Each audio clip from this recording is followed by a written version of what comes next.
And that was the type of music we wanted to play, heavy organ, Hendrix type of music. And funnily enough, they liked us. They thought that we were kind of innovators, and we were just copying them.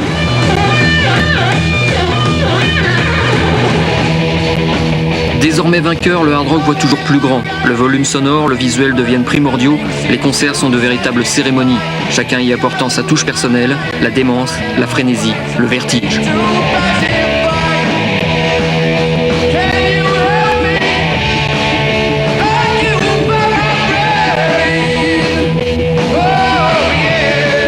The single Paranoid Head that was actually played on the radio all the time. He did Top of the Pops and all that sort of thing, and it wasn't sort of looked down upon then as it is today. It was just like another form of pop music then. Yeah. Si la transition musicale est brutale, le discours, l'imagerie évolue lentement pour finalement revenir aux valeurs sûres du rock rebelle d'antan, celui d'Elvis et de James Dean. L'Europe s'embrase, le hard rock qu'on disait phénomène de mode persiste et signe, traverse l'Atlantique, la Grande Amérique se prépare à la contre-offensive.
Carré, carpe, carne, canne, panne, panneau, pagne, gagné.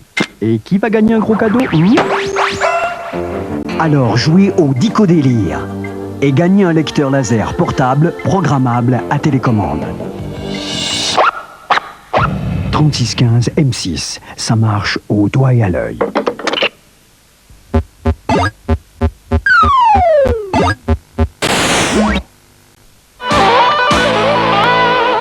Les Anglais n'ont pas le monopole du hard. Et avec les années 70, les Américains vont vite le leur faire savoir. Le hard yankee choisit deux voies.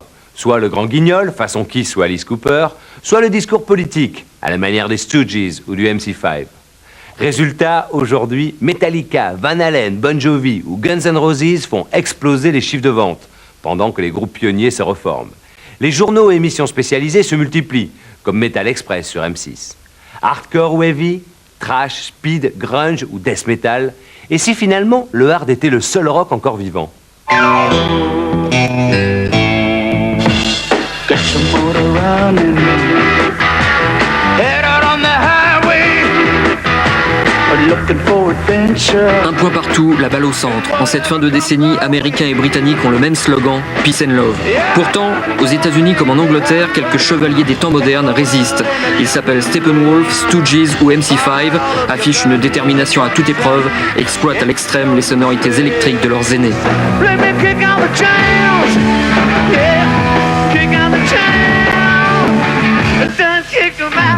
Basique, sauvage, redoutable, le heavy metal vit ses premières heures, devient rapidement un contre-pouvoir, une force à part entière. Si c'est trop fort, vous êtes trop vieux, clame le guitariste Ted Nugent. L'Amérique retrouve ses racines, impose sa carrure et sa démesure. Les poids lourds font leur apparition, Mountain, Cactus, Grand Funk Railroad, Blue Oyster Cult, Aerosmith.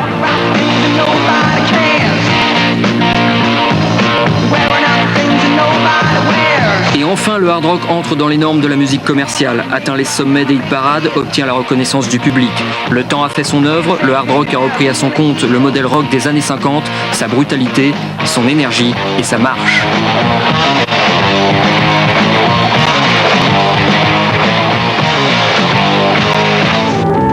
Les senteurs de patchouli s'évaporent, le hard rock fait partie du paysage musical mondial, mais déjà l'esprit de rébellion tourne à l'autodérision.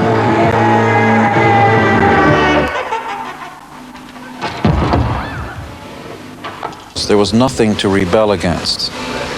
Really.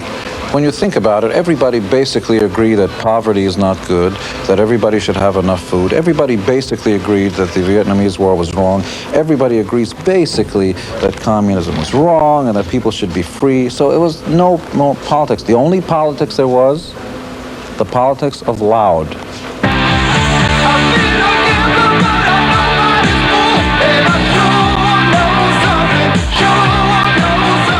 Les concerts deviennent de véritables shows hollywoodiens. Une nouvelle fois, la flamme rock semble prête à s'éteindre.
These are illegal in some countries because they turn your brain into mush.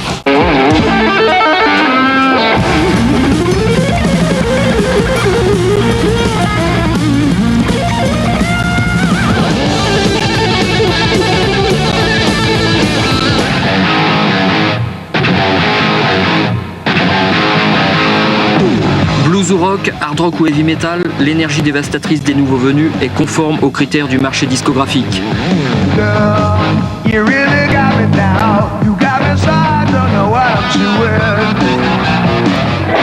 Contre vents et marées, le hard rock devient un commerce. La concurrence punk n'est qu'une anecdote, le pouvoir de l'argent l'emporte sur celui de la violence.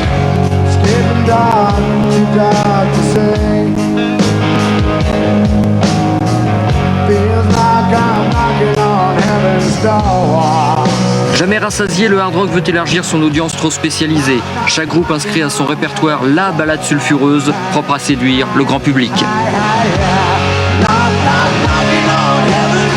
Les stades deviennent lieux de pèlerinage, les albums se comptent en millions.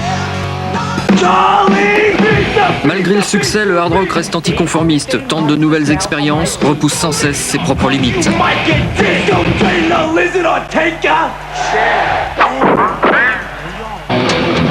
De nouveaux courants continuent d'apparaître. Speed, death ou thrash metal font la joie des kids du monde entier au désespoir de leurs parents. Le hard rock reste essentiel, irréductible, et comme le blues ou le rock'n'roll, deviendra fondamental. This is a public service announcement to the parents of heavy metal maniacs all over France and all over the rest of the world if you get to see this eventually. You must listen to what your heavy metal offspring are getting into. This is simply heavy metal music. It's nothing weird, it's nothing strange, it's nothing bizarre, it's nothing dangerous.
Résumé, 25 ans de hard. Choisir dans cette production pléthorique les disques, livres ou vidéos essentielles, c'est une tâche énorme, c'est vrai. Mais c'est le genre de défi que Culture Rock aime relever avec un shopping heavy metal. L'histoire du monstre Led Zeppelin en 4 CD, voilà ce que vous propose Atlantic avec ce prestigieux coffret qui contient également un livret photo intéressant. Autre coffret non moins superbe, Pandora's Box contient 3 CD retraçant la carrière d'Aerosmith. Le magnifique In Rock de Deep Purple sort en 1970 et reste un des meilleurs albums du groupe. Born to be Wild est un double compact rétrospectif de la discographie de Steppenwolf. En 78, on découvre Van Halen et David Lee Roth. Aujourd'hui, ce dernier est parti, mais le groupe est plus vivant que jamais, comme le prouve ce double live, également disponible en vidéo. Même topo pour les Australiens d'ACDC, double live et vidéo, même si ça ne vaut pas le bon vieux temps où le regretté Bon Scott chantait Highway to Hell. Une décennie après Killers, Iron Maiden sort Fear of the Dark, bientôt suivi par 2 albums live. Le dernier Black Sabbath s'appelle Dehumanizer et séduira les fans de gros sons. Quant à March or Die, le dernier Motorhead, il ne décevra pas les fans de Lemmy, toujours aussi bruyants. Le nouveau groupe de Jimmy Page et David Coverdale est une curiosité que les amateurs de hard ne doivent pas ignorer. Au rayon vidéo, Warner propose notamment les rétrospectives des pionniers que sont Cream et Deep Purple, et Polygram Vidéo, celle de Kiss, de Metallica et de Black Sabbath, où officiait le dément Ozzy Osbourne.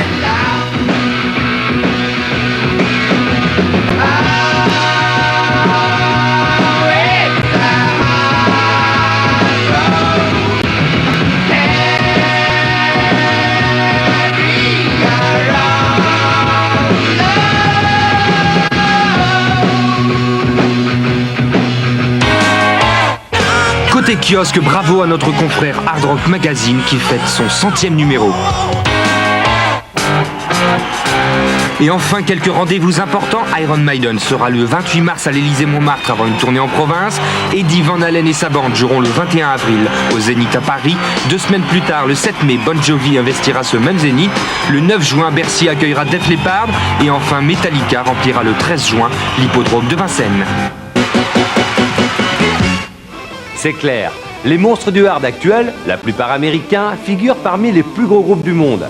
Mais la perfide Albion sait aussi générer ces méga groupes. Parmi ceux-là, un quatuor irlandais dont le chanteur se nomme Paul Hewson. Mais vous le connaissez certainement mieux sous son pseudo, Bono. Et oui, la semaine prochaine, Culture Rock vous offrira la saga de U2. Alors, soyez au rendez-vous. Salut!